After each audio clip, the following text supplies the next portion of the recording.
Hello दोस्तों, उम्मीद है आप लोग बहुत अच्छे होंगे। तो आज के इस वीडियो में हम लोग सेट नंबर 4 का प्रैक्टिस करेंगे, जो हमारा 50 काफ़ी महत्वपूर्ण इंपॉर्टेंट प्रश्न है। इससे पहले हम लोगों ने सेट 1 और 2 और 3 का सॉल्यूशन बहुत अच्छी तरह से कर लिया था। बहुत ही व्यापक तरीके से हम लोगों ने उस पर चर्चाएं भी की थी।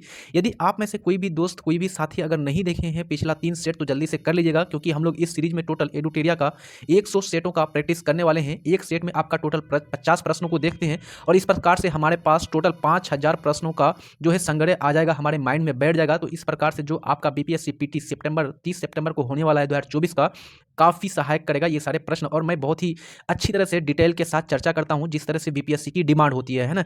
चलिए, तो आज का सेशन स्टार्ट करते हैं बिना किसी समय गवाएं। तो यहाँ पर सबसे पहले मैं आपसे कहना चाहूँगा कि है नहीं तलवार हाथ में तो क्या हुआ, है नहीं तलवार हाथ में तो क्या हुआ, हम कलम से ही करेंगे सिर्फ फिरों के सिर कलम।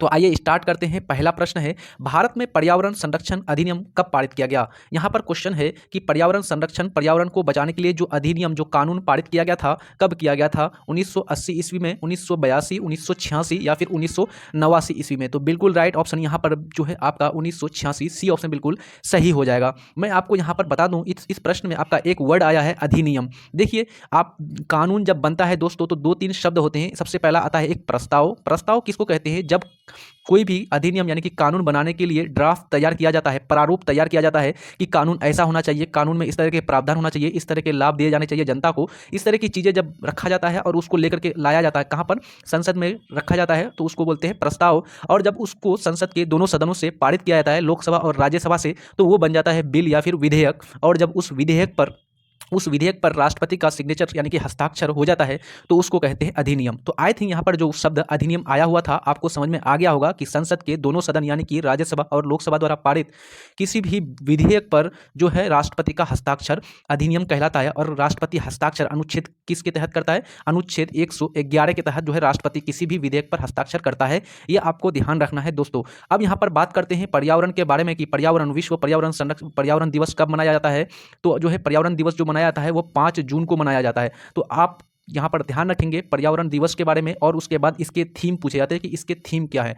तो 2023, अभी तो 5 जून 2024 का आया नहीं है, तो 2023 वाला अभी आपको याद रखना है कि 2023 का पर्यावरण के लिए पर्यावरण दिवस का जो थीम था दोस्तों, वो था प्लास्टिक प्रदूषण को समाप्त करना। यानी कि प्लास्टिक प्रदूषण जो है उसको समाप्त करने का लक्ष्य रखा गया है इसके तहत। ये आपको ध्यान रखना है। इसके साथ ही वन संरक्षण अधिनियम पारित किया गया था 1980 में। तो अगर आपको पर्यावरण पूछेगा तो 1986, वन संरक्षण अधिनियम पूछेगा तो 1980। ये सारे आपके हो जाएंगे। आगे बात कर लेते हैं। दूसरा नंबर का प्रश्न है, थोड़ा सा जूम कर देता हूं ताकि आपको अच्छी तरह से दिखे। दूसरा प्रश्न कह रहा है कि निम्नलिखित में से कौन एक कृत्रिम पारितंत्र है। कृत्रिम यानी कि आपका आर्टिफिशियल इकोसिस्टम है, पारितंत्र है। वन, समुद्र, झील या फिर बगीचा। तो बिल्कुल आपका राइट हो जाएगा बगीचा, क्योंकि बगीचा जो है दोस्तों वो आपका मानव के द्वारा प्लांटिंग यानी कि रोपण करके लगाया जाता है। तो आपका कृत्रिम पारितंत्र है। यहाँ पर इस क्वेश्चन में एक शब्द आया है आपका पारितंत्र। पारितंत्र किसको कहते हैं? इकोसिस्टम किसको कहते हैं? तो पारितंत्र कहते हैं दोस्तों ये आपका एक प्राकृतिक यूनिट है, प्राकृतिक इकाई होता है। और एक किसी विशिष्ट क्षेत्र, किसी विशेष क्षेत्र में पाए जाने वाले जीवों के विशेष समूह, यानी कि जितने प्रकार के जीव जंतु, जितने प्रकार के पेड़ पौधे, जितने प्रकार के जो है जीवाणु, बैक्टीरिया, ये सारे पाए जाते हैं, वो क्या करते हैं? वो सभी के सभी दूसरे निर्जीव वस्तुओं और अन्य जीवों के साथ क्रिया करते हैं, अंतः क्रिया करते हैं, एक दूसरे को प्रभावित करते हैं और एक दूसरे से प्रभावित होते भी हैं। तो इस पूरे के पूरे सिस्टम को, इस पूरे के पूरे तंत्र को पारितंत्र कहते हैं। और पारितंत्र 2 प्रकार के होते हैं, एक आपका कृत्रिम पारितंत्र और एक आपका प्राकृतिक पारितंत्र। तो यहाँ पर आपका वन, झील, समुद्र सारे के सारे प्राकृतिक पारितंत्र है, जबकि बगीचा आपका मानव निर्मित पारितंत्र यानी कि कृत्रिम पारितंत्र है। इसलिए हमारा डी ऑप्शन बिल्कुल राइट हो जाएगा। आगे बात कर लेते हैं हम लोग। तीसरा नंबर का प्रश्न है कि निम्नलिखित में से कौन जो है सर्वाधिक जो है ग्रीन हाउस इफेक्ट को प्रभावित करती है। यानी कि जो है ग्रीन हाउस इफेक्ट सबसे ज़्यादा कौन जो है निर्माण करती है, ग्रीन हाउस इफेक्ट सबसे ज़्यादा कौन सी गैस करती है? जलवाष्प, मीथेन, कार्बन डाइऑक्साइड या फिर आपका ओजोन। अगर आपको पूछे कि ग्रीन हाउस इफेक्ट के लिए कौन कौन से कारक है, तो यहाँ पर सब हो जाएंगे। लेकिन अगर इंपॉर्टेंट पूछे कि सबसे ज़्यादा प्रभाव कौन करता है, तो यहाँ पर बिल्कुल राइट आंसर क्या हो जाएगा दोस्तों?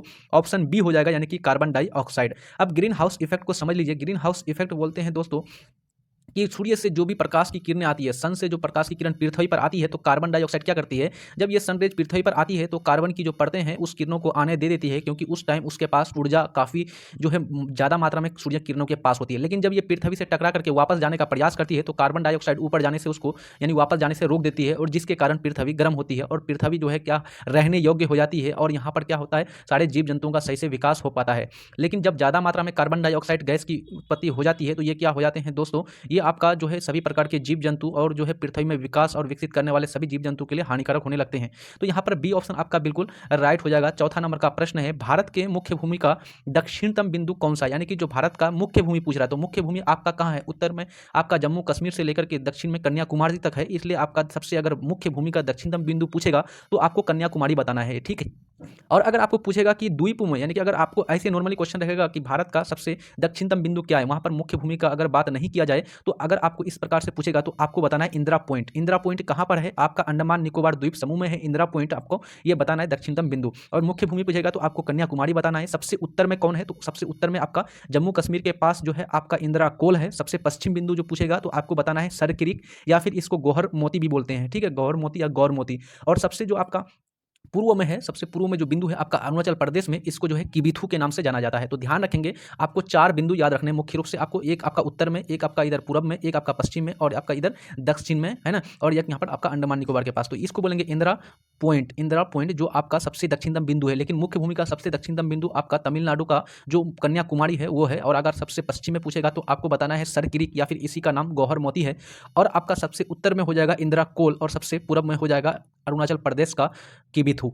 ये सारे पॉइंट्स आपको याद रखने हैं अच्छे से। आगे बात कर लेते हैं 5वें नंबर का प्रश्न। 5वें नंबर का प्रश्न कह रहा है कि भारत में किस प्रकार का वन सर्वाधिक भाग में पाया जाता है, उष्णकटिबंधीय सदाबहार वन, उष्णकटिबंधीय पर्णपाती वन, उष्णकटिबंधीय पर्णपाती वन, या फिर आपका पर्वतीय वन, या फिर आपका मैग्रोव वन। तो बिल्कुल यहाँ पर राइट आपका बी ऑप्शन हो जाएगा, उष्णकटिबंधीय पर्णपाती वन, ठीक है।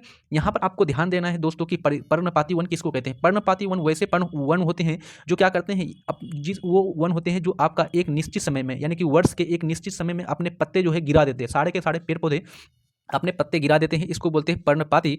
और यहाँ पर सदाबहार वन के बारे में जानना है कि सदाबहार वन वैसे वन होते हैं जो सालों भर हरे भरे दिखते हैं, लेकिन हरे भरे वो होते नहीं, वो भी अपने पत्ते गिराते हैं, सदाबहार वन भी अपने पत्ते गिराते हैं।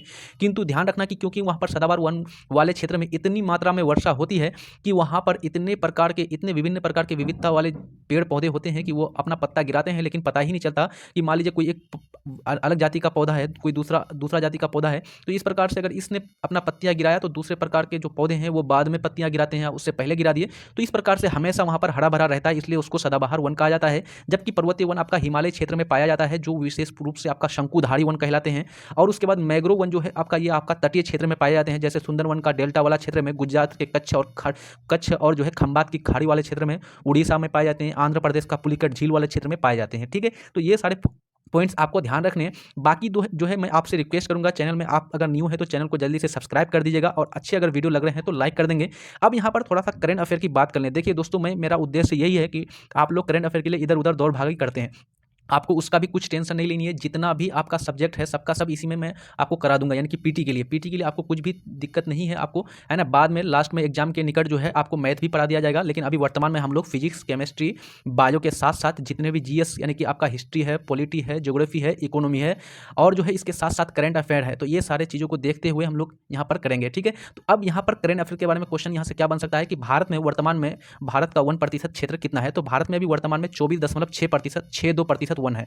ये आपको काफी इंपॉर्टेंट है दोस्तों, क्योंकि वन से संबंधित क्वेश्चन आपको बार बार पूछे जाते हैं। तो 24.6% वन भारत में है। बिहार का आप तैयारी कर रहे हैं, बीपीएससी का तैयारी करते हैं, इसलिए आपको बिहार से क्वेश्चन बनेगा कि बिहार में वन का प्रतिशत कितना है, तो वर्तमान में थोड़ा सा बड़ा है और वो आपका 7.30% है। तो ये आपको ध्यान रखना है। ये 2 पॉइंट्स आपको अच्छी तरह से यहाँ पर याद रहेगा, तो आपको किसी प्रकार की समस्या नहीं आएगी। चलिए आगे बात कर लेते हैं हम लोग। 6ठा नंबर का प्रश्न है कि निम्नलिखित कथनों को सही से, आपको इन दोनों कथनों में से कौन सही है। पहला कथन कह रहा है कि हिमालय के पश्चिमी भाग की अपेक्षा पूर्वी भाग में अधिक विविधता पाई जाती है।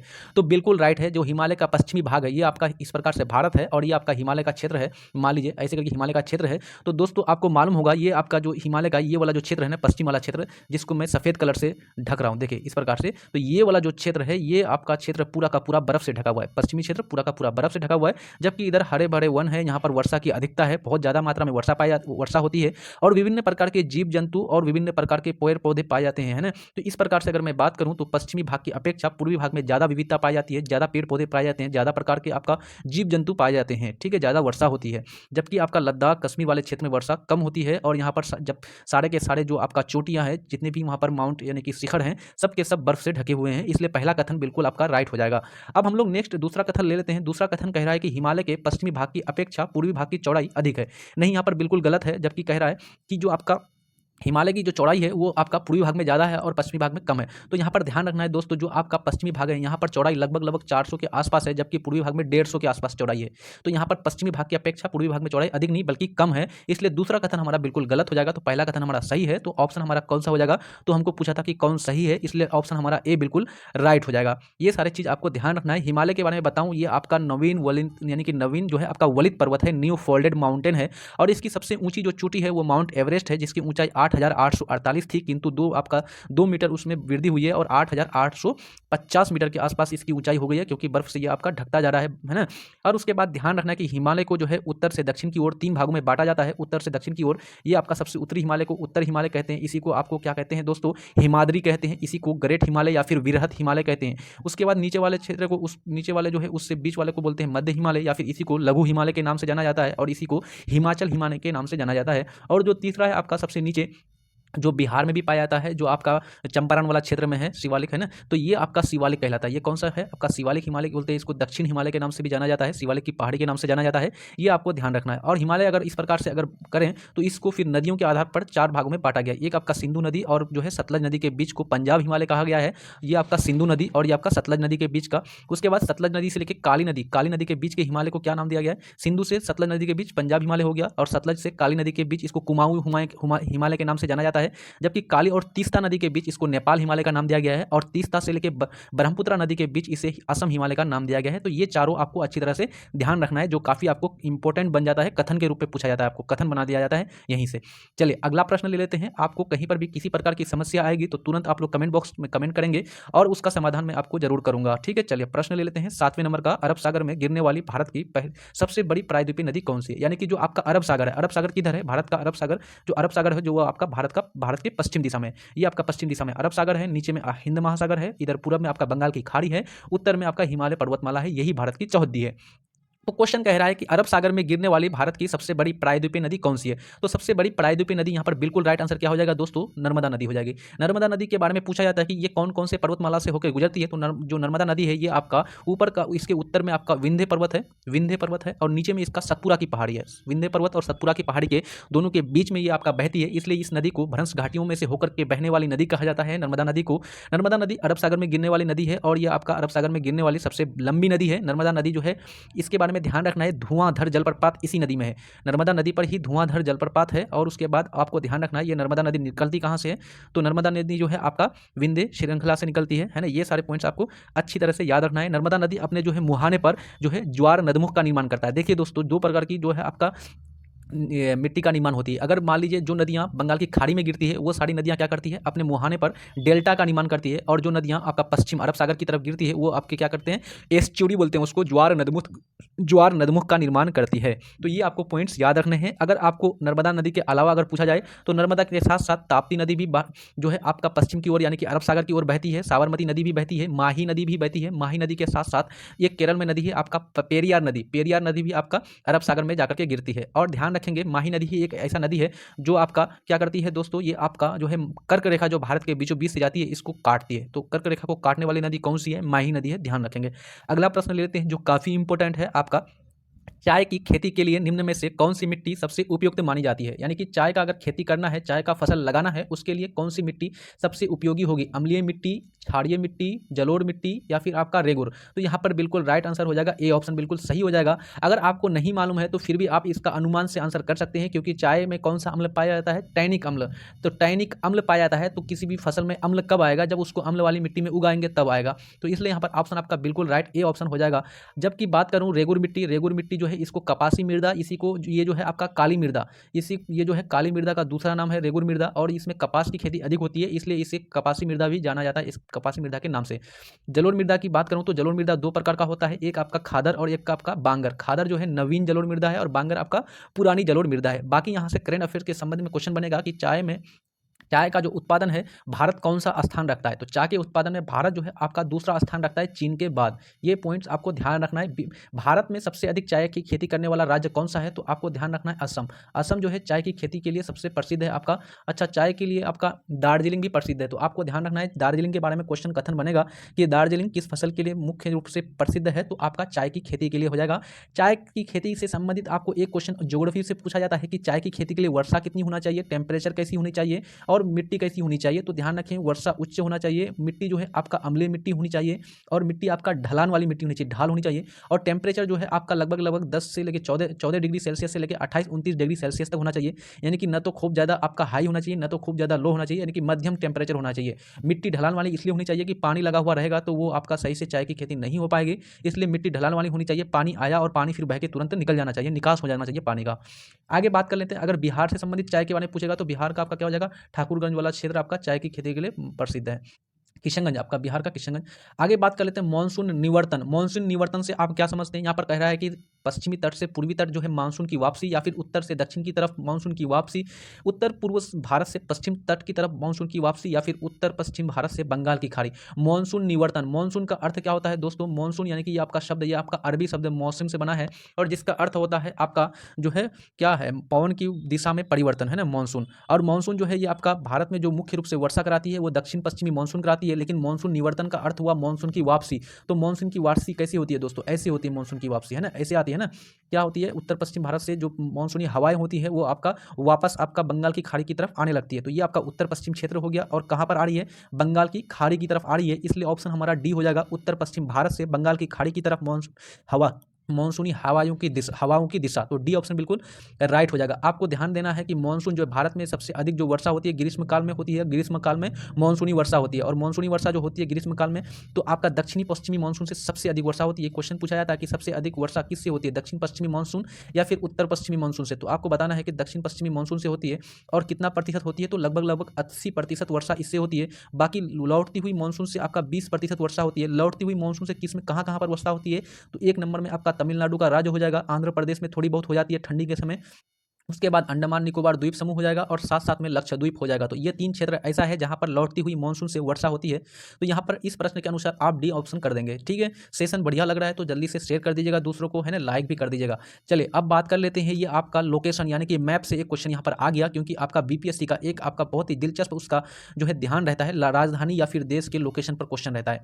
यहाँ पर कह रहा है कि वेनेजुएला की राजधानी क्या है। देखिए दोस्तों, हम लोग व्यापक चर्चा के साथ यहाँ पर सारे प्रश्नों का हल कर रहे हैं, इसलिए एक प्रश्न आपको एक प्रश्न सिर्फ एक ही का सोल्यूशन नहीं करा रहा है, बल्कि एक प्रश्न आपको विभिन्न प्रकार का अप्रोच और दृष्टिकोण यहां पर प्रदान कर रहा है। एक प्रश्न के थ्रू से आप 3-4 प्रश्नों का आसानी से हल कर सकते हैं। बस यही करना है कि आपको पूरा का पूरा सेशन सही से देखना पड़ेगा। थोड़ा सा वीडियो लेंदी होगा अलग बात है, लेकिन जब आप एक बार अच्छी तरह से कर लेंगे और ये जो मैं 100 सेट कराऊंगा यहाँ पर प्रैक्टिस, ये पूरा कर लेंगे तो आपको कभी भी किसी प्रकार की समस्या नहीं आएगी। अब यहाँ पर बता दूं, वेनेजुला की राजधानी पूछ रहा है, तो वेनेजुला एक देश है आपका। कहाँ पर है ये देश? दक्षिण अमेरिका महाद्वीप में पड़ता है। वेनेजुला की राजधानी कहाँ है? तो वेनेजुला की राजधानी आपका काराकस। वेनेजुला की राजधानी कहाँ है? काराकस है। वेनेजुला के बारे में बता दूं, वेनेजुला में आपका विश्व का सबसे ऊंचा जलप्रपात है। कौन सा जलप्रपात? एंजेल जलप्रपात। एंजेल जो जलप्रपात है आपका वेनेजुला में है, और आपका जो भूमध्य रेखा है या फिर विषुवत रेखा है वो वेनेजुला से के बीचों बीच से होकर के गुजरती, ये भी आपको याद रखना है। आगे बात कर लेते हैं, बेलग्रेड कहाँ है? बेलग्रेड यूरोप में है और बेलग्रेड की राजधानी सर्बिया है। मस्कट किसकी राजधानी है? मस्कट जो है ये सर्बिया की राजधानी बेलग्रेड है दोस्तों। मस्कट किसकी राजधानी? ओमान की राजधानी मस्कट है। और काहिरा किसकी राजधानी है? तो काहिरा जो है आपका मिस्र की राजधानी काहिरा है। मिस्र की सभ्यता आप पढ़े होंगे हिस्ट्री में, पिछले ही वीडियो में मैंने बताया था कि मिस्र की जो सभ्यता है वो नील नदी के किनारे बसी हुई थी, विकसित हुई थी, इसलिए मिस्र को नील नदी का देन कहा जाता है। अभी वर्तमान में करेंट अफेयर की बात करें तो मस्कट जो है ओमान का जो शासक है, ओमान में नया आपका राष्ट्रपति चुना गया है। आप ओमान के राष्ट्रपति का नाम बता सकते हैं? तो वो आपका नया चुना गया है, उसका नाम है हैथम बिन तारिक। कौन दोस्तों? हैथम बिन तारिक जो है नया ओमान का राष्ट्रपति चुना गया है, जो भारत के दौरे पर आया हुआ था। चलिए 11वें नंबर का प्रश्न ले लेते हैं। निम्नलिखित में से कौन सुमिलित नहीं है, कौन इसमें से मिला हुआ नहीं है? एक यहाँ पर दिया हुआ है भारत और आने वाले विभिन्न चक्रवात और उसके नाम दिए गए हैं। भारत में जो है आपका तूफान जो आता है या फिर चक्रवात जो आती है उसको चक्रवात के नाम से जाना जाता है, बिल्कुल आपका राइट हो जाएगा। बी ऑप्शन में दिया हुआ है कि चीन में जो है टाइफून, चीन में क्या कहा जाता है? उसको टाइफून कहा जाता है। जापान में उसको टाइफू कहा जाता है, तो बी ऑप्शन भी सही है।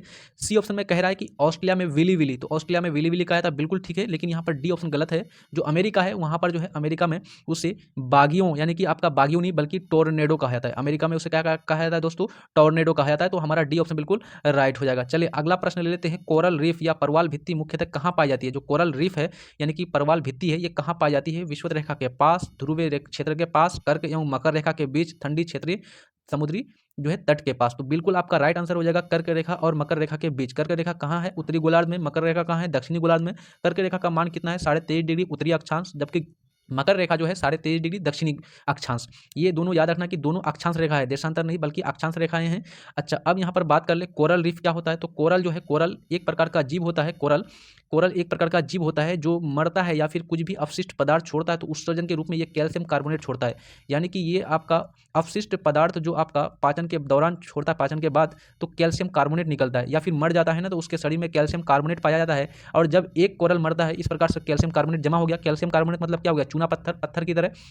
फिर इसके ऊपर कोई मर गया कोरल, फिर इसके ऊपर मर गया। इस प्रकार से जीव मर जाते हैं, एक एक एक के ऊपर एक, एक के ऊपर एक। तो इस प्रकार से समुद्र में क्या बन जाता है? द्वीप बन जाता है, जमीनी स्थल का निर्माण हो जाता है और मानव उसमें रहने लगते हैं। इस प्रकार का एग्जाम्पल कहाँ पर है? आपका भारत का जो लक्षद्वीप है वो कोरल भित्ति या परवाल भित्ति से बना है। परवाल है ना, परवाल परवाल आपका जो जीव है कैल्शियम कार्बोनेट छोड़ता है अपशिष्ट के रूप में।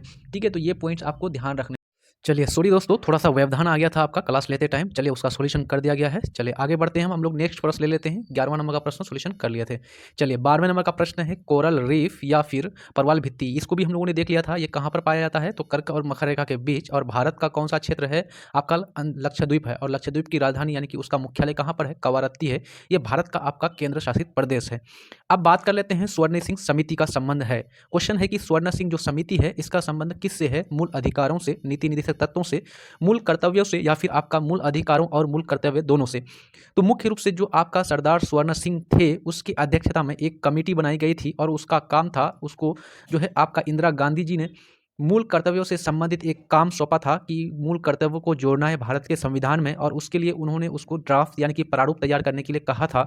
तो यहाँ पर मूल कर्तव्य आपका सी ऑप्शन बिल्कुल सही हो जाएगा। जो आपका मूल कर्तव्य की चर्चा है ये आपका भारत के संविधान के अनुच्छेद 51 क में जोड़ा गया है। कौन सा में जोड़ा गया है? अनुच्छेद 51 ए, या फिर इसको अनुच्छेद 51 क में जोड़ा गया है। इसको बात कर लें सरदार स्वर्ण सिंह समिति। इस समिति का क्या था? सरदार स्वर्ण सिंह जो थे इस समिति का अध्यक्ष था, स्वर्ण सिंह समिति का। और उन्होंने टोटल जो है आपका 8 मौलिक कर्तव्यों को भारत के संविधान में जोड़ने को कहा था, जबकि 42वां संविधान संशोधन किया गया और उसके तहत 10 जो है मौलिक कर्तव्यों को जोड़ा गया था, और बाद में जो है 86वां संविधान संशोधन करके एक जोड़ा गया था। तो 10 और 1 11। अभी वर्तमान में टोटल कितने मौलिक कर्तव्य हैं दोस्तों? फंडामेंटल ड्यूटीज कितने हैं? तो 11 हैं, ये आपको ध्यान रखना है। अच्छा, 42वां संविधान संशोधन कब हुआ था? आप लोग जल्दी से कमेंट बॉक्स में कमेंट कर देंगे। मैं आपको बता दूं 86वां जो संविधान संशोधन हुआ था वो 2002 में हुआ था, और 86वां संविधान संशोधन के तहत ही जो है आपको मुख्य रूप से जो है शिक्षा के अधिकार को क्या कर दिया गया? मौलिक अधिकार के अंतर्गत ला लिया गया और इसको अनुच्छेद 51 क में के तहत जोड़ दिया गया, और उसी के तहत जो है मौलिक कर्तव्यों में एक यानी कि 11वां मौलिक कर्तव्य जोड़ा गया था। ये पॉइंट्स आपको ध्यान रखने होंगे। चलिए अगला प्रश्न ले लेते हैं। न्यायोचित एवं मानवीय कार्य दशाओं तथा मातृत्व सहायता के लिए उपबंध संविधान के किस अनुच्छेद में किया गया है? यानी कि न्यायोचित, न्याय की सही प्रकार से सबों तक पहुंचे, और मानवीय कार्य दशाओं को देखते हुए जो है मातृत्व यानी कि माताओं को जो अवकाश दिया जाता है। मान लीजिए कोई फीमेल मेंबर है और वो जॉब करती है, और क्या होती है दोस्तों जॉब के दौरान उनका यानी कि प्रसव होता है या प्रेगनेंसी होती है, तो उसके लिए क्या है? छुट्टी का प्रावधान, यानी कि 6 महीना तक अपने बच्चों को जो है उसकी देखभाल सही से करे, उसको सही से पोषण और अपना खुद का ध्यान रखे, इसके लिए उसका छुट्टी का प्रावधान किया गया है। और भी बहुत सारे प्रावधान हैं। तो ये जो है मुख्य रूप से आर्टिकल 42 में जोड़ा गया है, यानी कि अनुच्छेद 42 में जोड़ा गया है। और अनुच्छेद 42 किसके अंतर्गत आता है? भाग 4 के अंतर्गत आता है। भाग 4 में किसकी चर्चा है? तो डीपीएसपी यानी कि आपका directive principle of state policy, यानी कि आपका नीति निर्देशक तत्व, राज्य के नीति निर्देशक तत्व के अंतर्गत आता है। नीति निर्देशक तत्व आपका अनुच्छेद 36 से लेकर के 51 तक है। 36 से लेकर के कितना तक है दोस्तों?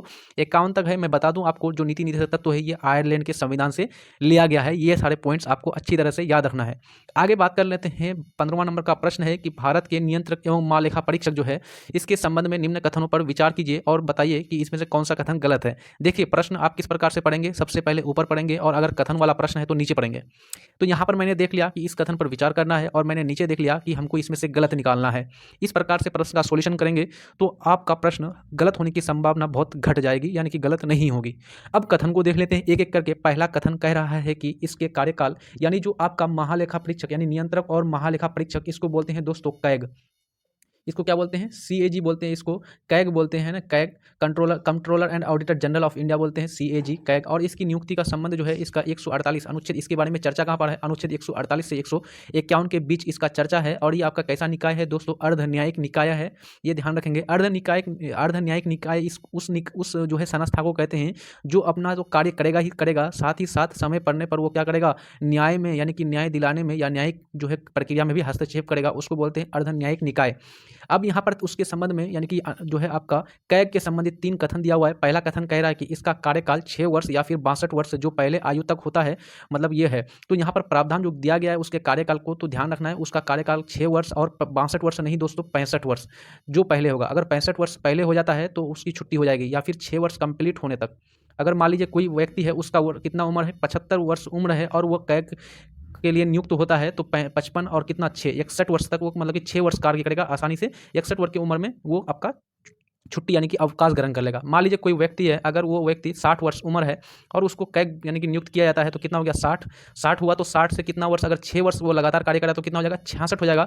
जबकि उसको क्या है, संविधान में प्रावधान किया गया है कि चाहे 6 वर्ष करेगा कार्य या फिर 65 वर्ष कार्य करेगा, तो 65 वर्ष कार्य करेगा। तो इस प्रकार से 65 वर्ष तक यानी कि उम्र तक, तो 60-5-65 यानी कि ये आदमी 5 ही साल कार्य करेगा संविधान के अनुसार, 6 वर्ष नहीं करेगा, क्योंकि 65 वर्ष के अंतर्गत इसको छुट्टी कर लेनी है। तो पहला कथन यहाँ पर गलत हो जाएगा। दूसरा कथन कह रहा है कि ये राष्ट्रपति के प्रसाद पर्यंत अपने पद पर बना रहता है, बिल्कुल गलत है। ये राष्ट्रपति के प्रसाद पर्यंत कहाँ है, इसका कार्यकाल 6 वर्ष का कर दिया गया या फिर 65 वर्ष, तो ये राष्ट्रपति के दर से कार्य नहीं करेगा, इसका कार्यकाल फिक्स है। तो फिक्स है, जिसका कार्यकाल फिक्स रहता है वो दूसरे से डरता नहीं है, इसलिए यहाँ पर ये राष्ट्रपति के प्रसाद पर्यंत नहीं होगा। तो दोनों कथन आपका गलत हो जाएगा।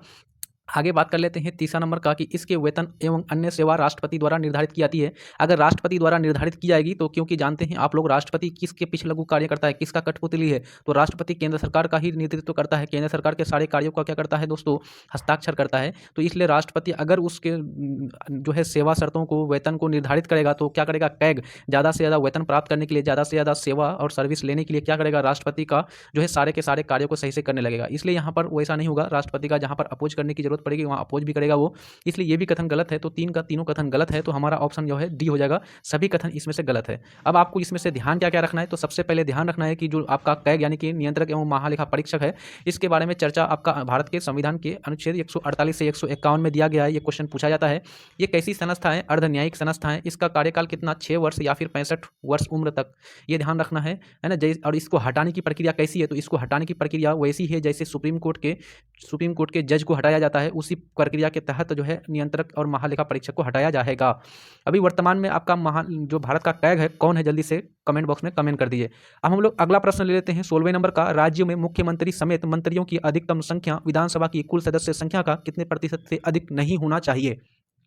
तो राज्यों में जो मुख्यमंत्री और मंत्री जो है सब मिला करके टोटल कितना प्रतिशत होना चाहिए, 15% से अधिक नहीं होना चाहिए। मैक्सिमम जो है आपका मंत्री परिषद बनना चाहिए, तो 15% टोटल विधानसभा में जितनी सीटें हैं या फिर टोटल जो है आपका जितनी भी सीटें हैं उसका 15%, यानी कि जो भी राज्य, मान लीजिए बिहार है, बिहार का विधानसभा टोटल सीटें कितनी है, 243 है, तो 243 का क्या करेंगे, 15% ले लेंगे। 15% जितना निकलेगा उतना ही मंत्री और CM यानी कि मुख्यमंत्री को मिला करके बनाएंगे, है ना। उससे मतलब कि अधिक नहीं बना सकते, ये आपका लिमिटेशन दे दिया गया, इससे अधिक नहीं कर सकते हैं।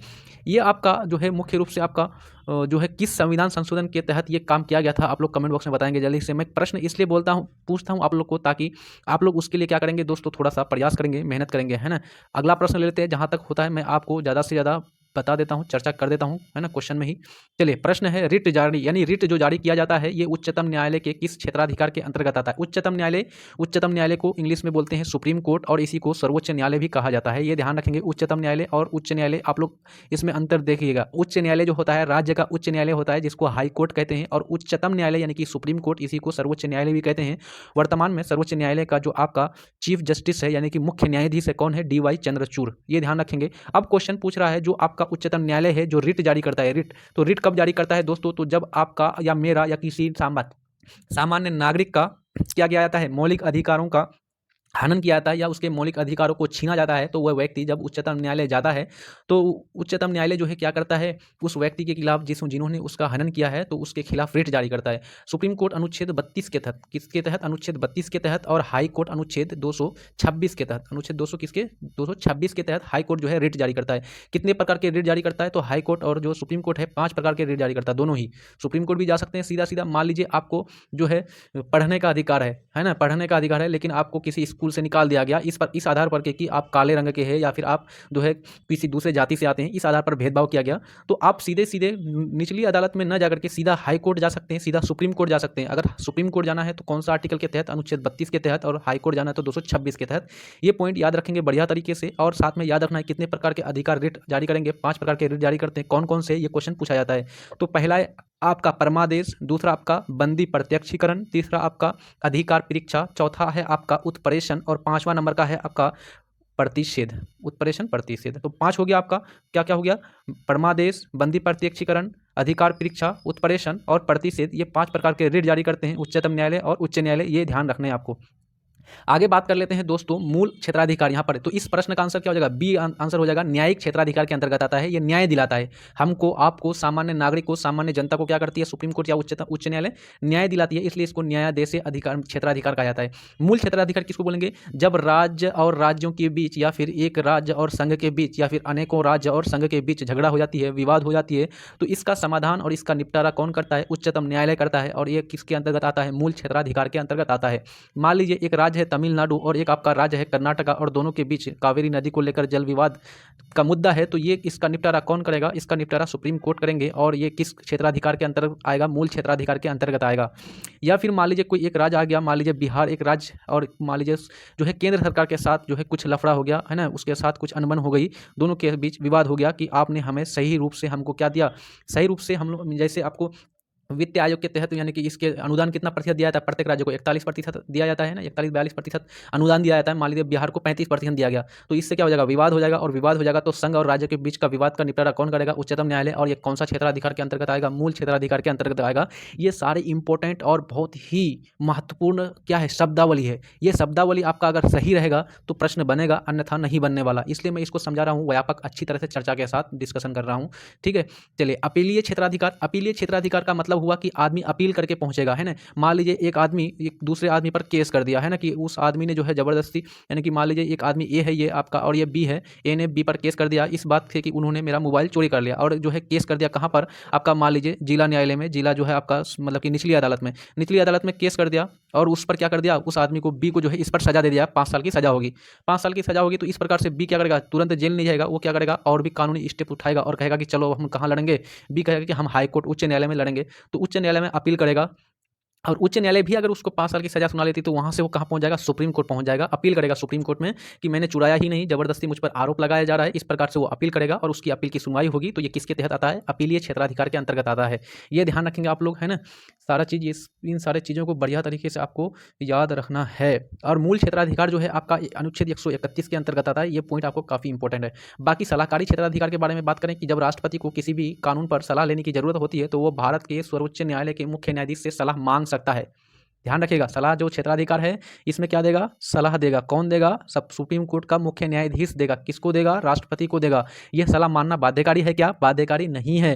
क्यों बाध्यकारी नहीं है, क्योंकि यह सलाह मांग रहा है, उसका मन है, उसको अच्छा लग रहा है, अगर सही है तो माने, नहीं तो बाध्यकारी नहीं है वो सलाह लेने के लिए, ठीक है। न तो वो सलाह देने के लिए बाध्यकारी है। सुप्रीम कोर्ट का जज जो है CGI, वो भी सलाह देने के लिए बाध्यकारी नहीं है। मान लीजिए इधर से मांगा गया और उधर से नहीं दिया तो उस पर ऐसा नहीं कि उस पर केस कर देंगे, कुछ कर देंगे, वैसा भी नहीं है। वो सलाह देने के लिए बाध्यकारी नहीं है और ये सलाह मानने के लिए बाध्यकारी नहीं है। वो मन करेगा उसको तो दे सकता है सलाह, और इसका मन करेगा तो मान सकता है। ये सारे पॉइंट्स याद रखना है। और सलाह क्षेत्राधिकार अनुच्छेद 143 के अंतर्गत आता है। ये पॉइंट याद रखेंगे। चलिए अगला बात कर लेते हैं 18वें नंबर का, दल बदल अधिनियम संबंधित संशोधन कब पारित किया गया था। यानी जब नेता जो है, जो हमारे विधायक और जो है हमारे जो है संसद जो है सांसद, ये सब एक दल से दूसरे दल में भाग जाते हैं ना, तो इसको रोकने के लिए क्या किया गया था, एक आपका अधिनियम, एक आपका एक्ट पारित किया गया था। अब मैं दोबारा कभी भी अधिनियम नहीं समझाऊंगा। पिछले मतलब इसी लेक्चर में मैंने स्टार्टिंग में और पहला क्वेश्चन में मैंने अधिनियम को अच्छी तरह से समझा दिया है, विधेयक को समझा दिया है, प्रस्ताव क्या होता है इसको समझा दिया है। इसलिए अब हम लोग 100 सेट में अब अधिनियम कभी भी आएगा तो आपको आसानी से समझ में आ जाएगा, फटाफट आपके माइंड में आ जाना चाहिए कि क्या मैंने समझाया था। चलिए, दल बदल अधिनियम जो पारित किया गया था, ये कब पारित किया गया था, 1964, 85, 1984, 1989। तो बिल्कुल राइट आंसर हो जाएगा 1985, यानी कि कांग्रेस की स्थापना के 100 वर्ष के बाद। कांग्रेस की स्थापना कब हुई थी, 1885 में। और ये दल बदल निरोध अधिनियम कब बनाया गया था, आपका 1985 में। अच्छा, इसको कौन सी अनुसूची में रखा गया है, दल बदल निरोध अधिनियम यानी दल बदल अधिनियम, ये आपका अनुसूची 10 में रखा गया, 10वीं अनुसूची में जो है रखा गया है। अब इसके अंतर्गत क्या प्रावधान है, तो मोटा मोटी आपको जानना है कि अगर कोई एक दल है, मान लिया वर्तमान में क्या है आपका जनता दल यूनाइटेड है, यानी कि जेडीयू है ना, बिहार में क्या कर रही है अभी जो आपका हमारा नीतीश कुमार जी है ना, मुख्यमंत्री के रूप में, तो वो क्या कर रहे हैं, एक दल से दूसरे दल में जाते हैं ना, बार बार इस पार से मतलब इस दल से उस दल में। तो इस कानून के तहत ये प्रावधान किया गया है, अगर मान लीजिए कोई एक दल है और उस दल का एक नेता, एक एमएलए या एक एमपी दूसरे दल में चला जाता है, जीता हुआ है वो, और दूसरे दल में चला जाता है, तो उसकी संसदीय या उसकी विधायक की जो आपका ये है विधायक की जो समाप्त कर दिया जाएगा, रद्द कर दिया जाएगा, यानी कि उसका विधायक का वैल्यू समाप्त हो जाएगा।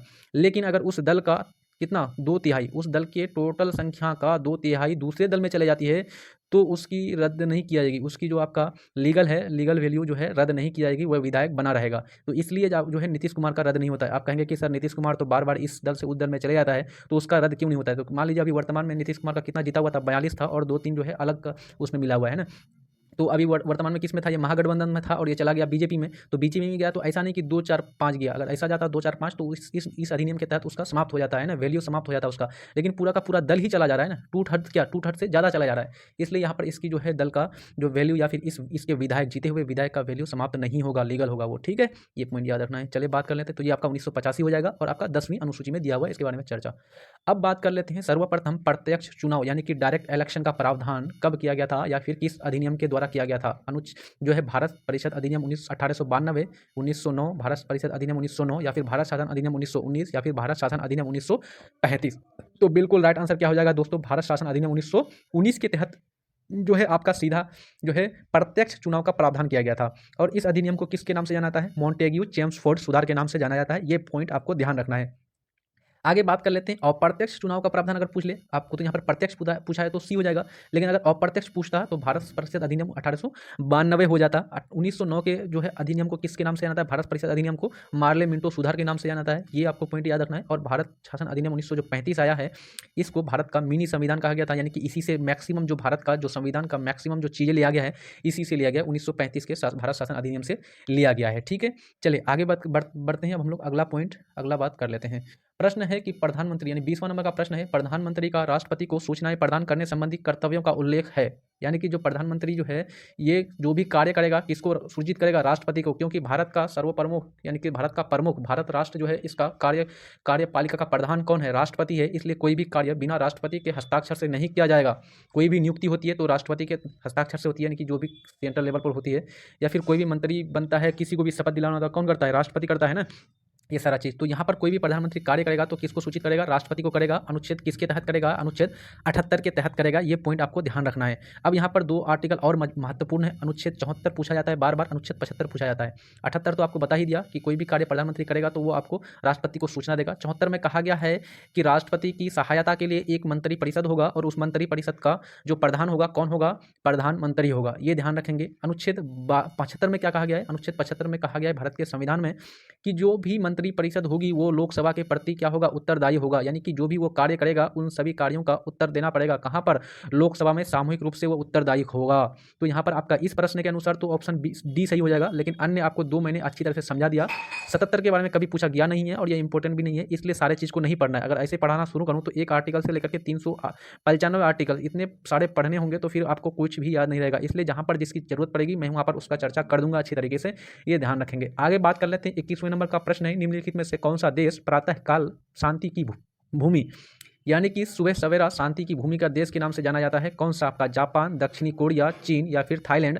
तो बिल्कुल राइट आंसर यहाँ पर बी हो जाएगा, दक्षिणी कोरिया। दक्षिणी कोरिया को प्रातः काल शांति भूमि यानी कि लैंड ऑफ द मॉर्निंग काम के नाम से जाना जाता है। तो यहाँ पर दक्षिण कोरिया की राजधानी कहाँ है, तो दक्षिण कोरिया की राजधानी सियोल है, उत्तरी कोरिया की राजधानी पियोंगयांग है, थाईलैंड की राजधानी बैंकॉक है, जापान की राजधानी टोक्यो है, चीन की राजधानी बीजिंग है। साथ साथ में आपको ध्यान रखना है कि जो थाईलैंड है, थाईलैंड को सफ़ेद हाथियों का देश कहा जाता है। ये पॉइंट आपको याद रखनी है।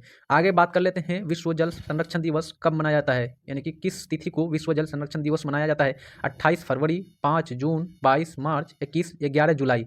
तो मैंने आपको पीछे ही बताया इसी वीडियो में कि 5 जून को विश्व पर्यावरण दिवस मनाया जाता है, इसलिए तो सी ऑप्शन होगा नहीं। तो बिल्कुल राइट आंसर इसका कौन सा हो जाएगा दोस्तों, तो विश्व जल संरक्षण दिवस आपका 22 मार्च को बनाया जाता है। और काफ़ी very very very very important इसमें मार दिए, क्योंकि ये प्रश्न आपका बहुत इंपॉर्टेंट हो जाए, क्योंकि 22 मार्च को ही बिहार दिवस भी मनाया जाता है ना, बिहार दिवस भी मनाया जाता है। इस बार जो 2024 में बिहार दिवस मनाया जाएगा 22 मार्च को, कौन सा बिहार दिवस, बिहार के कौन सा स्थापना दिवस होगा, है ना, ये बताएंगे आप लोग।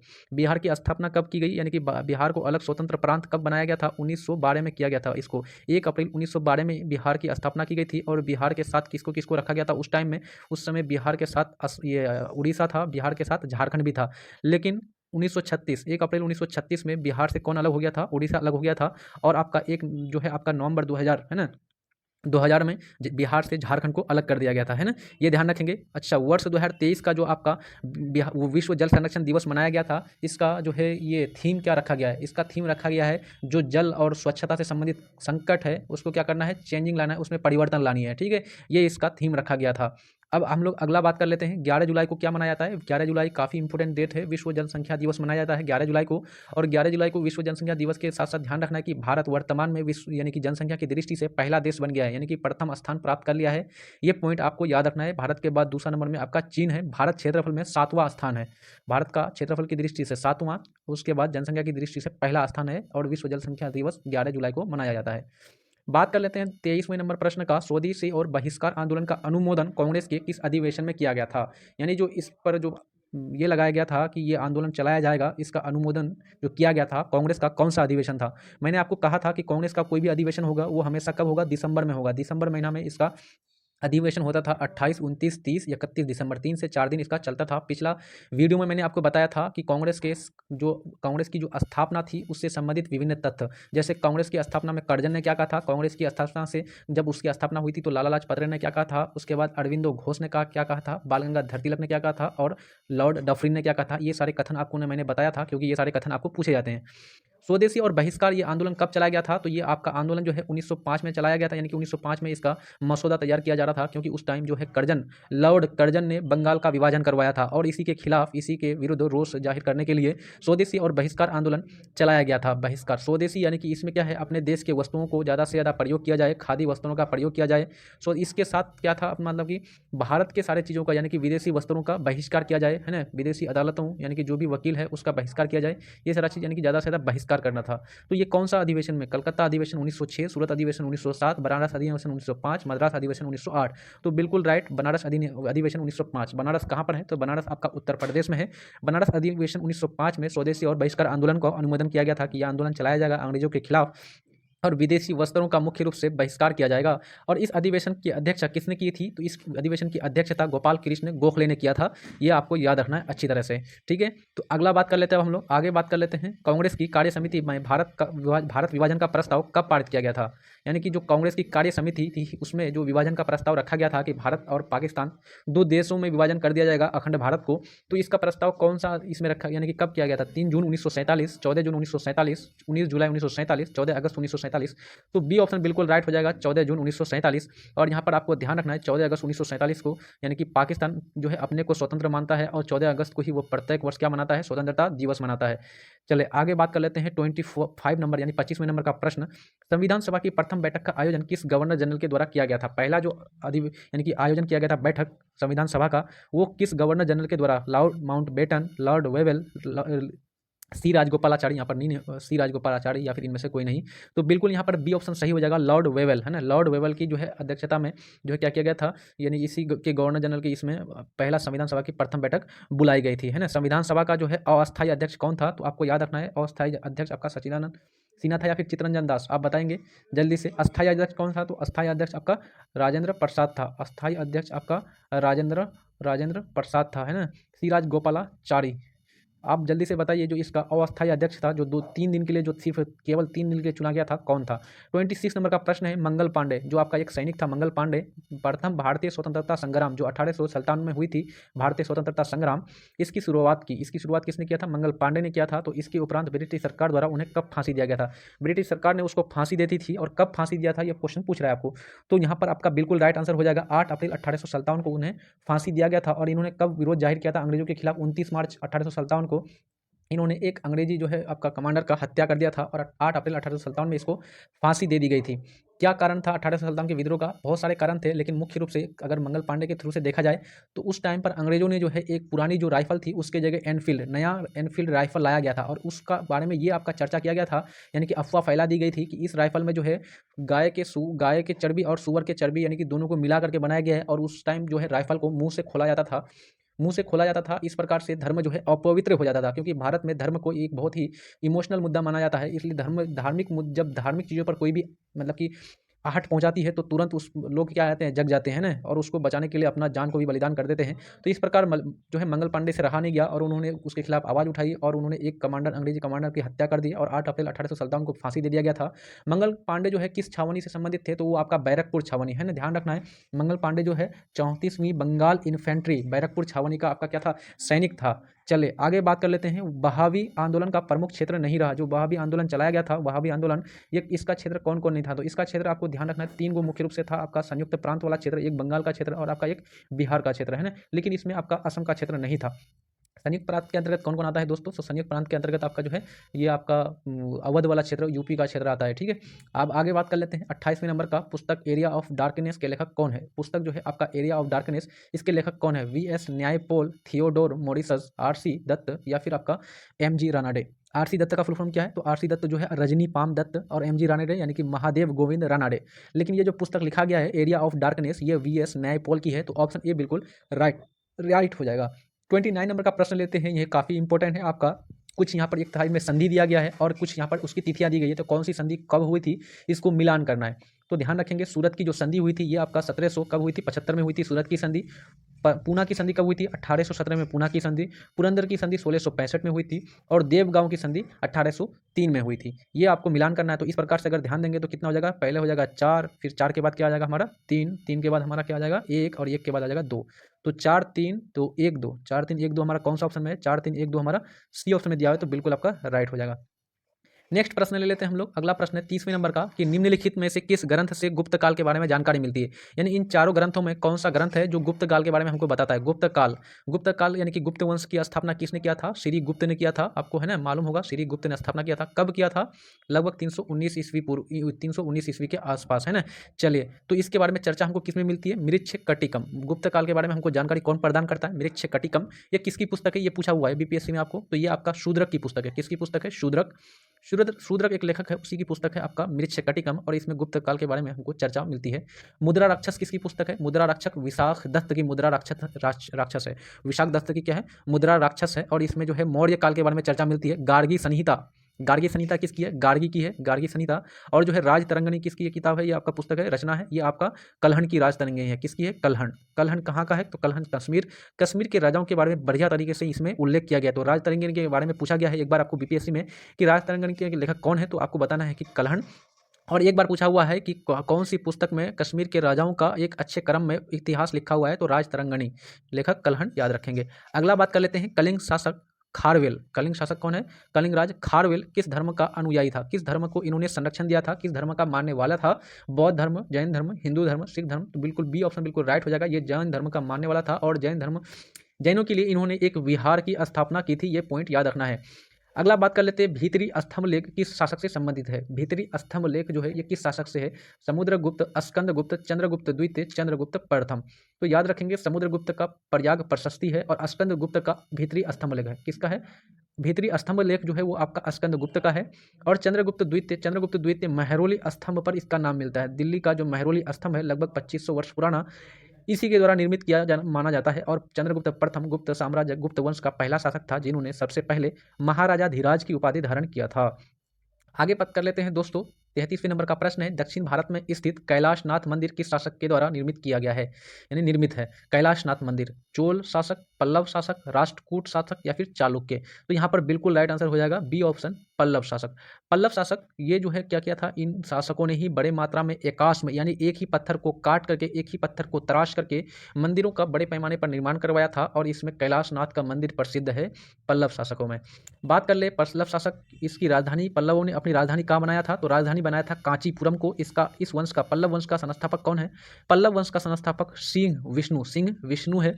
पल्लव वंश का महत्वपूर्ण यानी कि प्रसिद्ध शासक कौन कौन है, एक आपका है महेंद्र वर्मन, और दूसरा है आपका नरसिंह वर्मन प्रथम। नरसिंह वर्मन प्रथम ने ही कैलाशनाथ मंदिर का निर्माण करवाया था, ये भी बात आपको याद रखना है। और नरसिंह वर्मन प्रथम ने ही चालुक्य शासक को हराया था, ठीक है। और नरसिंह वर्मन प्रथम के बारे में क्वेश्चन पूछा जाता है कि उसने किसकी उपाधि ली थी, तो नरसिंह वर्मन ने वातापी कोंड, किसका, वातापी कोंड का उपाधि लिया था, धारण किया था। 34 नंबर का प्रश्न लेते हैं। ये कथन दिया हुआ है और ये पूछा हुआ है ऑलरेडी बिहार बीपीएससी में। सिकंदर की मृत्यु के बाद भारत ने अपनी गर्दन से दास्ता का जुआ उतार फेंका, साथ ही अपने गवर्नरों की हत्या कर दी, और इस मुक्ति युद्ध का नायक कौन था, सेंड्रोकोटस था। चंद्रगुप्त के विषय में ये किसने लिखा है, तो चंद्रगुप्त को क्या कहा गया है, सेंद्रकोटस कहा गया है, सेंड्रोकोटस चंद्रगुप्त को कहा गया है ना, सेंड्रोकोटस। चंद्रगुप्त किस वंश का संस्थापक था, मौर्य वंश का संस्थापक था। किस वंश यानी कि किसकी सहायता से उन्होंने मौर्य वंश की स्थापना की थी, कौटिल्य या चाणक्य की सहायता से किया था।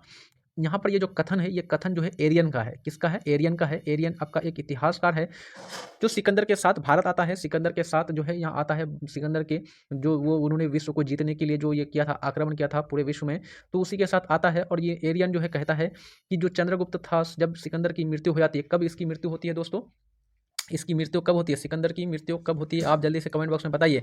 तो सिकंदर की मृत्यु के बाद जो है एरियन कहता है कि जो चंद्रगुप्त मौर्य था, इन्होंने पद्म वंश का जो सनत था ना, नंद वंश का शासक, नंद वंश का शासक जो आपका धनानंद था, धनानंद की हत्या कर देता है ये, और जो है अपने गर्दन से दास्ता की मुक्ति कर लेता है, और चंद्रगुप्त जो है सेल्यूकस निकटर को हरा देता है। तो यहाँ पर एरियन का कथन बी हो जाएगा। चंद्रगुप्त के दरबार में मेगास्थनीज आया था, और मेगास्थनीज की पुस्तक का नाम इंडिका है। कौटिल्य का जो महत्वपूर्ण पुस्तक है उसका नाम अर्थशास्त्र है, ये ध्यान रखेंगे आप लोग। अब अगला बात कर लेते हैं हम लोग ध्वनि का प्रभाव। अब यहाँ से हम लोग साइंस यानी कि 15 जो प्रश्न है ये साइंस के हो जाएंगे। ध्वनि का प्रभाव मानव के मस्तिष्क में संवेदन कितने समय तक रहता है, यानी कि जो ध्वनि होती है इसका जो प्रभाव रहता है मानव के दिमाग में, मस्तिष्क में, कितने सेकंड तक रहता है, 1/20 सेकंड, 1/10, 1/3, 1/5। तो यहाँ पर आपका 1/10 सेकंड हो जाएगा। और अगर प्रकाश का पूछेगा कि प्रकाश का जो प्रभाव है मानव के मस्तिष्क में कितना सेकंड तक रहता है, तो 1/16 सेकंड तक हो जाएगा, 1/16 सेकंड, ठीक है। तो दो प्रकार से, एक ध्वनि का हो गया, एक आपका प्रकाश का हो गया। नेत्र में प्रवेश करने वाले प्रकाश की मात्रा का नियंत्रण निम्न में से किस अंग द्वारा किया जाता है, यानी कि जो आंख में प्रवेश करने वाली जो किरणें होती है उसकी मात्रा, प्रकाश की मात्रा को कौन प्रभावित कर यानी कि ये करता है, नियंत्रित करता है, तो आइरिस करता है। आइरिस उसको क्या करता है, जब धूप में रहते हैं तो आपके आंख को ज़्यादा खुलवाता है, यानी कि ज़्यादा उसको मांसपेशियाँ क्या करती है, उसको ज़्यादा मतलब कि खोलने का काम करता है। और जब छाँव में रहते हैं तो थोड़ा सा भी आंख खोल करके किसी चीज़ को देखा जाता है ना। तो इस प्रकार से मतलब उसमें समायोजन का कार्य करता है, ये ध्यान रखना है। रक्त की, अब यहाँ पर बात कर ले, रेटिना जो होता है मानव की मतलब कि मानव नेत्र में जो प्रतिबिंब बनता है, कहाँ पर बनता है, रेटिना पर बनता है, और रेटिना को ही इसी का दूसरा नाम है दृष्टि पटल। मानव का जो नेत्र होता है, नेत्र में कौन सा लेंस पाया जाता है, तो ध्यान रखेंगे उत्तल लेंस पाया जाता है, उत्तल लेंस। मानव के मस्तिष्क यानी कि मानव के जो नेत्र है वो किस प्रकार का प्रतिबिंब बनाता है, तो वास्तविक प्रतिबिंब बनाता है, ये ध्यान रखेंगे आप लोग। नेक्स्ट प्रश्न ले लेते हैं, रक्त की अशुद्धियाँ किस अंग में जाकर के छनती है, फेफड़ा, वृक्क, यकृत या फिर हृदय।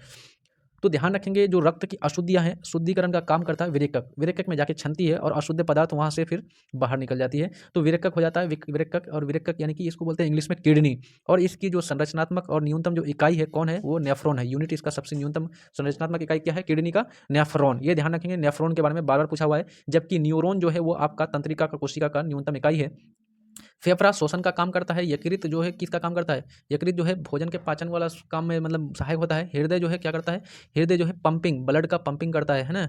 चलिए अब बात कर लेते हैं हम लोग, रक्त का कितना प्रतिशत भाग प्लाज्मा होता है, यानी कि कितना प्रतिशत भाग जो है रक्त में जो है प्लाज्मा पाया जाता है। तो प्लाज्मा जो है 55 से 60% भाग जो है प्लाज्मा होता है, ठीक है, रक्त में।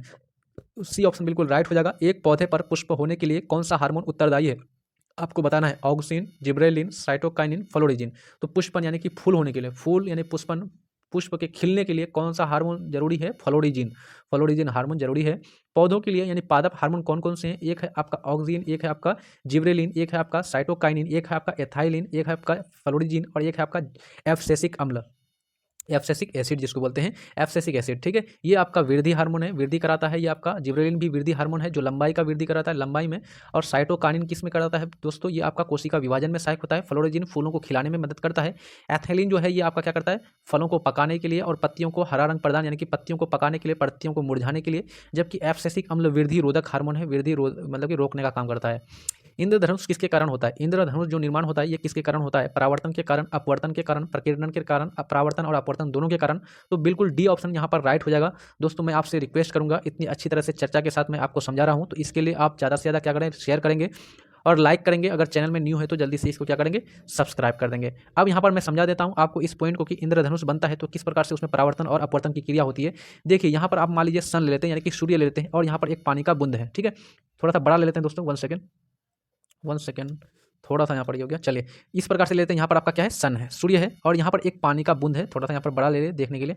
अब देखिए यहाँ पर क्या आ रही है? ये आपका किरण आ रही है, सूर्य की किरण आ रही है। ये किरण इस पानी के बूंद पर जाएगी इस प्रकार से। ये आपका क्या है? एयर है, यानी कि वायु है। और वायु से किस में जा रहा है? पानी, क्योंकि हमारा वायुमंडल में क्या है दोस्तों? जलवाष्प है, जलवाष्प यानी कि H2O है ना, ये H2O है। तो इसमें अंदर जाएगा, है ना। तो ये वायु से अगर पानी में जाता है तो कौन सी क्रिया? तो हम लोग का जानते हैं कि एक माध्यम से जब प्रकाश दूसरे माध्यम में जाती है तो कौन सी क्रिया होती है? अपवर्तन की क्रिया होती है। इसलिए थोड़ा सा प्रकाश यहाँ पर आगे जाकर के क्या हो जाएगा? थोड़ा सा मुड़ जाएगा, ऐसे मुड़ जाएगा। तो एक बार हो गया अपवर्तन, हो गया। अच्छा, अंदर पानी का प्रकाश गया, और हम लोग जानते हैं जो जलवाष्प होते हैं उत्तल लेंस की तरह कार्य करते हैं। तो यहाँ पर क्या होगा? यहाँ पर अंदर में एक बार हो जाएगा परावर्तन, है ना, एक बार यहाँ पर परावर्तन हो गया। और जब फिर ये पानी से प्रकाश वायु में बाहर निकलेगा तो फिर हो जाएगा एक बार अपवर्तन। तो 2 बार हो जाएगा अपवर्तन और एक बार हो जाएगा पूर्ण आंतरिक परावर्तन। पूरा अंदर में जो है परावर्तन होगा, इसको बोलते हैं पूर्ण आंतरिक परावर्तन। इस प्रकार से 2 बार अपवर्तन, 2 बार अपवर्तन, 1 बार परावर्तन हुआ, और ये इंद्रधनुष का निर्माण हुआ इस प्रकार से। तो डी ऑप्शन बिल्कुल सही हो जाएगा, ठीक है। चलिए अगला बात कर लेते हैं, एक ही पदार्थ के अणुओं के बीच कार्यकारी आकर्षण बल को क्या कहा जाता है? यानी कि मान लीजिए एक गिलास पानी लेकर के आते हैं, तो पानी के सारे जो कण होते हैं, पानी के जितने भी परमाणु होते हैं, वो एक दूसरे को बांध करके रखता है और आपको पानी के रूप में नजर आता है। ये किस बल के कारण होता है? तो एक ही प्रकार का पदार्थ है ना, उसमें कौन सा बल पाया जाता है? सहसंजक बल। कौन सा बल दोस्तों? सहसंजक बल पाया जाता है। सहसंजक बल आप इस प्रकार से लिख लेंगे, सहसंजक जो है सहसंजक बल पाया जाता है ना, एक ही प्रकार के पदार्थों में। और विभिन्न प्रकार के पदार्थों में क्या पाया जाता है? अवसंजक बल। जैसे मैं अभी लिख करके पढ़ा रहा हूँ, ये आपका सामने पीडीएफ आपको दिख रहा है, ये पेज आपका, और मैं यहाँ पर पेन से लिख रहा हूँ। तो देखिए यहाँ पर ये आपका एक हो गया पीडीएफ, और उस पर मैं पेन चला रहा हूँ, तो ये हो गया पेज और पेन में अलग अलग हो गया ना, अलग अलग प्रकार का बल है। तो ये हो जाएगा अवसंजक बल, ठीक है। अवसंजक बल काम करता है यहाँ पर पेज और पेन के बॉल के बीच, अवसंजक बल। जबकि जो है पूरा पानी का सारे कणों के बीच सहसंजक बल हो जाएगा। तो ऑप्शन हमारा कौन सा हो जाएगा? डी ऑप्शन बिल्कुल राइट हो जाएगा। अब हम लोग नेक्स्ट अगला प्रश्न ले लेते हैं, 42 नंबर का प्रश्न ले लेते हैं दोस्तों। 42 नंबर का प्रश्न क्या कर रहा है? 42 नंबर का प्रश्न कह रहा है कि किसी अभिक्रिया में भाग लेने वाले पदार्थ क्या कहलाते हैं? यानी कि जब किसी अभिक्रिया में भाग लेने वाले पदार्थ होते हैं उसको क्या कहलाता है? मान लीजिए ए और बी दोनों जुड़ता है और जुड़ करके सी प्लस डी का निर्माण करता है। या फिर आप लोग इस तरह समझ सकते हैं, H2 और किसके साथ जुड़ता है? ऑक्सीजन के साथ जुड़ता है और जुड़ करके जल का निर्माण करता है। तो ये भाग लेने वाले पदार्थ कौन है? तो भाग लेने वाले पदार्थ यहाँ पर H2 और O2 है ना, H2 और O2 भाग लेने वाला पदार्थ है। तो इसको क्या कहते हैं? इसको बोलते हैं अभिकारक, और बनने वाला पदार्थ को बोलते हैं प्रतिफल या फिर प्रोडक्ट। अभिकारक को इंग्लिश में बोलते हैं रिएक्टेंट, और प्रोडक्ट बोलते हैं, इसको बोलते हैं उत्पाद या प्रोडक्ट, है ना। तो यहाँ पर इस प्रश्न का आंसर क्या हो जाएगा? अभिकारक बिल्कुल सही हो जाएगा। अब हम लोग दूसरा अगला प्रश्न ले लेते हैं, नेक्स्ट प्रश्न ले लेते हैं हम लोग। क्षारक को जल में घोलने पर क्या मुक्त होती है? जब क्षारक को जल में घोला जाता है तो कौन सा आयन मुक्त होता है? Hydro oxide ion, hydrogen ion, दोनों आयन, इनमें से कोई नहीं। तो ध्यान रखेंगे, जब अम्ल को घोलेंगे तो हाइड्रोजन आयन देगा, लेकिन जब क्षार को घोला जाता है तो हाइड्रो ऑक्साइड आयन देता है। ये ऑप्शन बिल्कुल राइट हो जाएगा। क्षार के बारे में ध्यान रखना है, ये क्या करता है? ये आपका स्वाद में कड़वा होता है। क्षार को पानी में घोलने पर हाइड्रो ऑक्साइड आयन देता है, और इसका जलीय विलयन विद्युत का सुचालक होता है। क्षार के बारे में ध्यान रखना है, और इस क्षार का पीएच मान 7 से ज़्यादा हो जाता है, यानी 7 से ज़्यादा होता है। क्षार में जो कुछ इंपॉर्टेंट क्षार है आपका NaOH, कैल्शियम हाइड्रोक्साइड CaOH, उसी प्रकार से मैग्नीशियम हाइड्रोक्साइड MgOH, है ना, MgCaOH का होल 2, ये सारे का है क्या है आपका इंपॉर्टेंट है। और NaOH कैसा क्षार है? संक्षारक है, यानी कि खतरनाक होता है ना। चलिए नींबू के रस का पीएच मान कितना होता है? 1.5, 7.4, 1 या फिर 2.2। तो बिल्कुल ऑप्शन यहाँ पर बी राइट हो जाएगा। नींबू के रस का पीएच मान 2.2 होता है। पीएच के बारे में बता दें, पीएच पी मिस होता है पोटेंस, और एच यानी हाइड्रोजन। पोटेंस यानी कि पावर, यानी कि शक्ति। पोटेंस ऑफ हाइड्रोजन यानी कि हाइड्रोजन की सांद्रता, हाइड्रोजन की शक्ति, ठीक है। ये आपको पीएच स्केल कितने दिया था? पीएच स्केल जो है सोरेनसन ने दिया था। सोरेनसन नाम का एक वैज्ञानिक था, उन्होंने दिया था पीएच स्केल। और उन्होंने इसके लिए क्या किया था? एक स्केल पैमाना बनाया था, कहाँ से कहाँ तक? 0 से लेकर के 14 तक। कितना तक? 14 तक, 0 से लेकर के। और बीच में एक पॉइंट दिया था 7, और जिसको उन्होंने उदासीन बिंदु कहा था, और कहा था कि जिसका भी पीएच मान 7 के बराबर होगा वह उदासीन होगा, न्यूट्रल होगा। और 7 से कम जितने भी होंगे वो आपका अम्ल होगा, और 7 से अधिक वाले जितने भी यौगिक होंगे वो सबके सब क्या कहलाएंगे? क्षार कहलाएंगे। अगला बात कर लेते हैं, बादल और वायुमंडल का तैरना किस कारण होता है? ताप के कारण, दाब के कारण, समुद्र से दूरी के कारण, श्यानता के कारण। तो जो बादल और वायुमंडल जो होते हैं वो क्या करते हैं, अंतरिक्ष में तैरते रहते हैं, तो इसका मुख्य कारण है शांता। तो डी ऑप्शन बिल्कुल राइट हो जाएगा। सबसे अधिक शांता आपको पूछा था कि सबसे अधिक शांता किसमें पाई जाती है, तो शहद में सबसे अधिक शांता पाई जाती है, शांता का गुण। चलिए अगला प्रश्न ले लेते हैं आपका 46 नंबर का, छाया में पनपने वाले पौधे को क्या कहा जाता है। देखिए मैंने पिछले वीडियो में आपको बताया था कि जो पौधे लवन वाले क्षेत्र में उगते हैं उसको क्या कहते हैं, तो जो पौधे लवन वाले क्षेत्र में उगते हैं उसको बोलते हैं हेलोफाइट्स। उसको क्या बोलते हैं दोस्तों, हेलोफाइट्स। और जो पौधे छाया में उगते हैं उसको बोलते हैं सीओफाइट्स, सीओफाइट्स। तो दो इस प्रकार से हम लोग चार, ये चौथा सेट है, और चौथा सेट में हम लोगों ने पौधों के कैटेगरी के रूप में दो को जान लिया। एक हेलोफाइट जो लवन में उगता है, एक यानी कि हेलोफाइट्स जो किसमें उगता है, लवन में, और सीओफाइट्स जो छाया में उगता है। तो हमारा ये बी ऑप्शन इस प्रश्न का राइट हो जाएगा। मेन रहीन अंतर्राष्ट्रीय सीमा रेखा किन दो देशों के बीच है, रूस एवं फिनलैंड, रूस एवं चाइना, रूस और अलास्का, रूस और स्विट्जरलैंड। सबसे पहले अलास्का की बात करें, ये अलास्का देश ही नहीं है, ये आपका अमेरिका का भाग है, तो ये आपका होगा नहीं। तो आपका ध्यान रखना है मेन रहीन अंतर्राष्ट्रीय जो सीमा रेखा है ये रूस और फिनलैंड के बीच है। किसके किसके बीच है, रूस और फिनलैंड के बीच है। रूस जो है इसकी राजधानी कहाँ है, मॉस्को, और फिनलैंड की राजधानी कहाँ है, फिनलैंड की राजधानी हेलसिंकी है। रूस का वर्तमान में राष्ट्रपति कौन है, तो व्लादिमीर पुतिन है। चलिए अगला बात कर लेते हैं हम लोग, जैव विविधता दिवस निम्नलिखित में से किस दिन मनाया जाता है, यानी कि किस तिथि को जैव विविधता दिवस, बायोडाइवर्सिटी डे मनाया जाता है। 5 मई, 17 मई, 22 मई, 25 मई। तो बिल्कुल यहाँ पर आपका 22 मई को मनाया जाता है आपका जैव विविधता दिवस, 22 मई को। तो सी ऑप्शन बिल्कुल सही हो जाएगा। ये सारे धीरे धीरे करके आपको याद रखना है दोस्तों। चलिए बात कर लेते हैं राष्ट्रीय खाद्य सुरक्षा। राष्ट्रीय खाद्य सुरक्षा जो ये है आपका NFSM यानी कि नेशनल फूड सिक्योरिटी मिशन जो है, इसकी शुरुआत कब की गई थी, तो नेशनल NFSM की शुरुआत 2007 में की गई थी, जब कांग्रेस की सरकार थी। तो राष्ट्रीय खाद्य सुरक्षा मिशन हो जाएगा आपका 2007। ठीक है, चलिए आगे बात कर लेते हैं 50 नंबर का प्रश्न, 50वें नंबर का प्रश्न। भारत में मुद्रास्फीति, मुद्रास्फीति किसको बोलते हैं, चलिए जल्दी से मैं आपको समझा देता हूँ। मुद्रास्फीति के पराकलन यानी कि उसके संकलन करने के लिए सबसे प्रचलित माप कौन सा है, यानी उसको मापने का सबसे बढ़िया तरीका कौन सा है, WPI, IIP, CPI, PPI। अब यहाँ पर ये सारे थोड़ा सा टर्म है, इसको मैं समझा देता हूँ बढ़िया तरीके से आपको। मुद्रास्फीति किसको कहते हैं, मुद्रास्फीति बोलते हैं जब महंगाई होती है ना, तो महंगाई एक तरह से होता है, लेकिन मुद्रास्फीति बोलेंगे जब वस्तु और सेवाओं के मूल्य में लगातार लंबे समय के लिए वृद्धि हो जाए और जिसके कारण मुद्रा का मूल्य घट जाए, उसी को बोलते हैं मुद्रास्फीति। ठीक है दोस्तों, ध्यान रहेगा। मुद्रास्फीति किसको बोलेंगे, जब वस्तु और सेवाओं के मूल्य में लगातार लंबा समय के लिए वृद्धि हो और जिसके कारण मुद्रा का मूल्य घट जाए, उसी को मुद्रास्फीति कहा जाता है। मुद्रास्फीति यहाँ पर दिया हुआ है, इसके पराकलन यानी कि माप के लिए कौन कौन से सूचकांक है, इंडेक्स है, तो इसके अलग अलग सूचकांक है। एक है आपका होलसेल प्राइस इंडेक्स, एक है आपका कंज्यूमर प्राइस इंडेक्स, एक आपका IIP है ना, यानी कि इसको बोलते हैं इंस्टीट्यूशनल इंडेक्स प्राइस या कुछ है। PPI ये प्रोड्यूसर प्राइस इंडेक्स है ना, PPI। तो सबसे जो आपका महत्वपूर्ण है वो है आपका कंज्यूमर प्राइस इंडेक्स। इसी को RBI जो है CPI को ही महत्वपूर्ण माना है, और इसी के थ्रू से RBI मुद्रास्फीति की गणना करता है। मुद्रास्फीति की गणना कौन करता है, RBI करता है, CPI के थ्रू से CPI यानी कि कंज्यूमर प्राइस इंडेक्स। और इसको बोलते हैं हिंदी में, CPI को हिंदी में बोलते हैं उपभोक्ता मूल्य सूचकांक, और WPI को हिंदी में बोलते हैं थोक मूल्य सूचकांक। WPI के अंतर्गत जो है थोक यानी कि जो व्यापार लोग होते हैं बड़े पैमाने पर, यानी कि होलसेल में बहुत सारे वस्तुओं को एक साथ थोक खरीदता है, तो इसके बारे में मतलब कि यानी कि सूची बनाता है, मापता है। और जो खुदरा खरीद बिक्री करता है तो उसके लिए CPI है। ठीक है, ये 2 पॉइंट हो गए आपको, और मुद्रास्फीति समझ में आ गया। अब आप लोग बताइए कि जो है आपका अभी वर्तमान में मुद्रास्फीति कितना है, यानी कि महंगाई जो दर है, मुद्रास्फीति की जो दर है वो कितना प्रतिशत है, जल्दी से आप लोग बताइए कमेंट करके।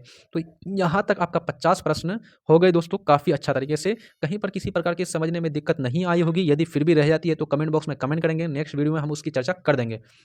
अब इसके साथ साथ 50 प्रश्नों के साथ साथ मैंने आपसे वादा किया था कि जब वीडियो लास्ट होगा उसके बाद हम लोग यानी कि अंत टाइम में हम लोग क्या करेंगे, थोड़ा सा इंपॉर्टेंट रूप से प्रत्येक सब्जेक्ट का एक एक करके हिस्सा समाप्त करते जाएंगे। तो अभी हम लोगों ने हिस्ट्री शुरू किया है, तो हिस्ट्री का पिछला वीडियो में हम लोग ने इंपॉर्टेंट रूप से देखा था थोड़ा सा।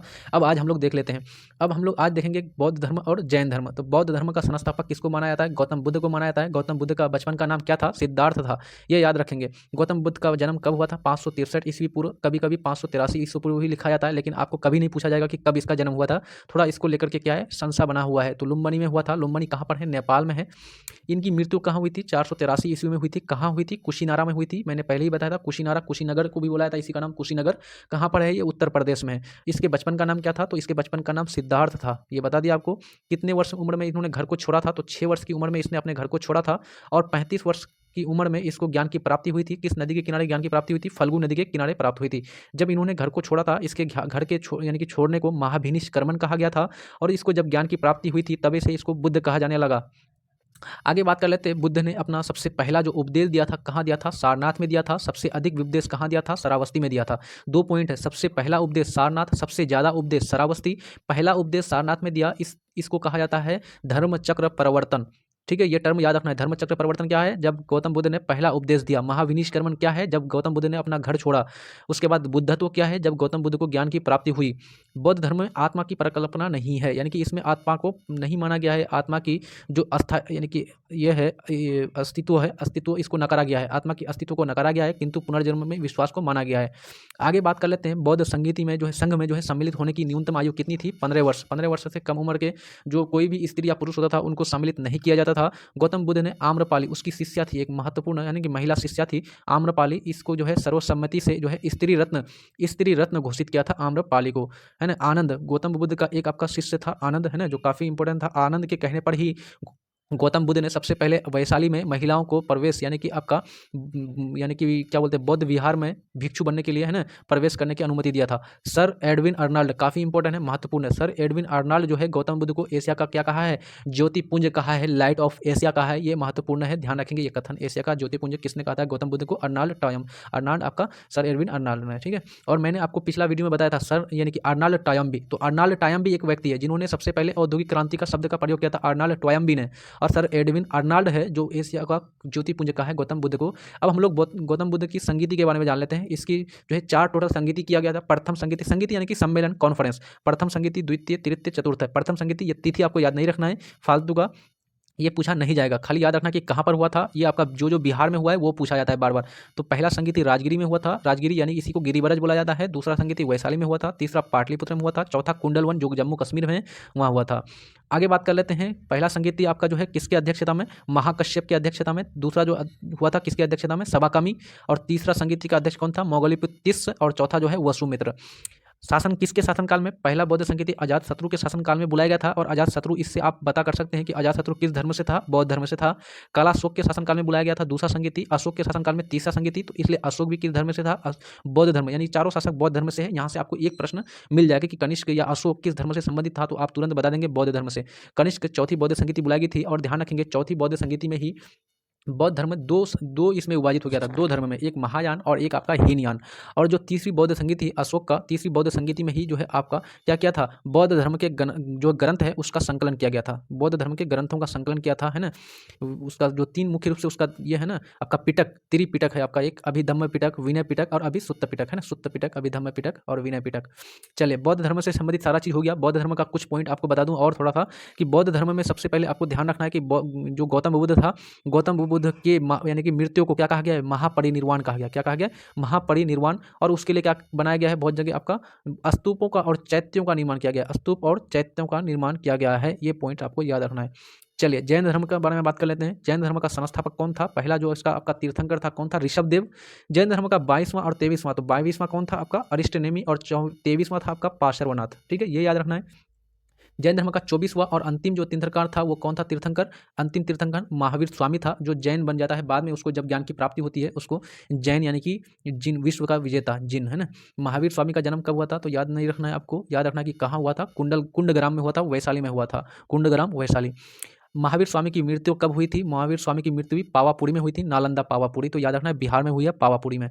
महावीर के बचपन का नाम क्या था? वर्धमान। सिद्धार्थ किसका नाम था? गौतम बुद्ध के बचपन का नाम था सिद्धार्थ।